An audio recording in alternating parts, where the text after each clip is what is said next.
Timnas Indonesia akan menjamu China pada laga ke-9 putaran ketiga Grup C kualifikasi Piala Dunia 2026 zona Asia awal Juni tahun 2025. Sebagai tuan rumah, Timnas Indonesia tentu tak mau menyia-nyiakan kesempatan nanti. Pertandingan Timnas Indonesia kontra China digelar di Stadion Utama Gelora Bung Karno SUGBK, Jakarta pada tanggal 5 Juni tahun 2025. Masih ada waktu sekitar 10 hari lagi bagi kedua tim untuk meningkatkan persiapan. Timnas Indonesia dalam posisi lebih baik, berada di urutan keempat Grup C dengan nilai 9, dan punya kans lebih besar untuk lolos ke fase berikutnya. Sementara itu, di kubu China masih berkutat sebagai juru kunci Grup C dengan nilai 6, setelah 2 kekalahan beruntun pada periode Maret tahun 2025.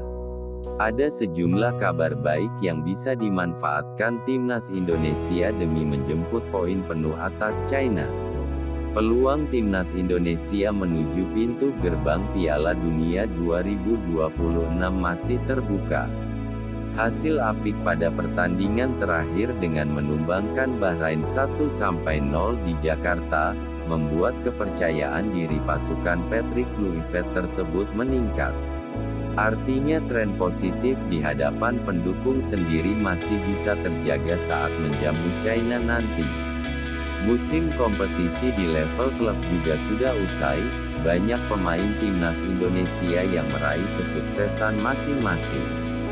Dean James dan Kevin Dix misalnya, kedua pemain yang sukses meraih gelar juara bersama Go Ahead Eagles dan FC Copenhagen. Ole Romeni juga berhasil mendapat tempat di Oxford United, sedangkan JIZ tak tergantikan di Venezia. Tom Haye dan Kelvin Verdong juga menjadi andalan di klubnya masing-masing. Belum lagi deretan pemain di BRI Liga 1 musim ini yang baru saja berakhir seperti Ricky Kambuaya dan Egy Maulana Fikri bersama Dewa United, Rizky Ridho di Persija, hingga Ramadan Sananta bersama Persis Solo dan segera bertualang ke klub luar negeri. Pelatih kepala Timnas Indonesia, Patrick Kluivert, memanggil sejumlah pemain baru maupun wajah anyar rasa lama di skuadnya kali ini. Setidaknya ada 11 pemain yang berasal dari klub BRI Liga 1. Nama-nama itu memang layak mendapat kesempatan, karena merupakan pilihan utama di klubnya masing-masing serta sulit tergantikan. Rizky Ridho menjadi salah satu bek terbaik musim ini. Duo Sayuri bersaudara juga menyala di Malut United, Egy Maulana Fikri menemukan performa terbaiknya. Begitu juga Stefano Lillipali yang seperti terlahir kembali bersama Borneo FC akhir-akhir ini. Belum lagi pemain abroad seperti Asnawi Mangkualam yang moncer di Thailand, kini mendapat kesempatan dipanggil. Faktor lainnya adalah masa persiapan yang bisa dibilang cukup bagi tim Merah Putih untuk berlatih, menyusun dan mematangkan strateginya. Berkaca dari FIFA Matchday periode Maret lalu, Timnas Indonesia hanya punya waktu berlatih 2 hari sebelum kekalahan telak di Australia.